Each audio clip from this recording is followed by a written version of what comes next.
Ted, an investigative officer who is on the hunt to uncover an illegal criminal enterprise involving Tony and the corrupt cops, who are in league with the notorious mob boss. With little evidence to start with, he goes about the city gathering information in order to pinpoint the extent of their corruption.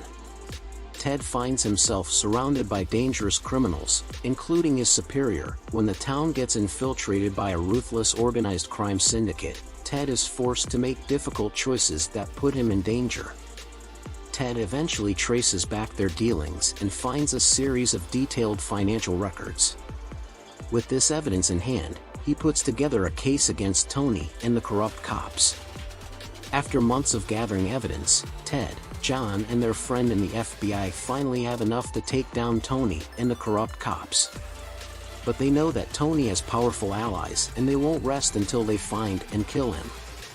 When Ted takes his findings to the police captain, he is met with resistance once again from the captain and some officers who are still loyal to Tony.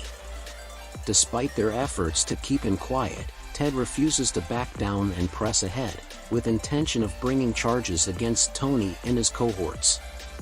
In order to protect himself and take down Tony and the corrupt cops, once and for all, Ted disappears for a while, faking his own death, and goes undercover. With help from his friend in the FBI, Angel Jeff, Joe, and some unlikely allies from within other agency, Ted begins to put together a plan with the Crown Prosecution Services that will finally bring down Tony and his associate and reveal the truth about who's really behind all of this corruption. Ted's plan works perfectly as he takes out each of Tony's henchmen one by one. The case progresses and Ted findings are taken into court for review. Much to everyone's surprise, there is enough evidence for a guilty verdict. The corrupt cops are arrested for corruption and Tony is sentenced to prison for life. With justice served, John was thinking about returning home with a victorious sense of achievement.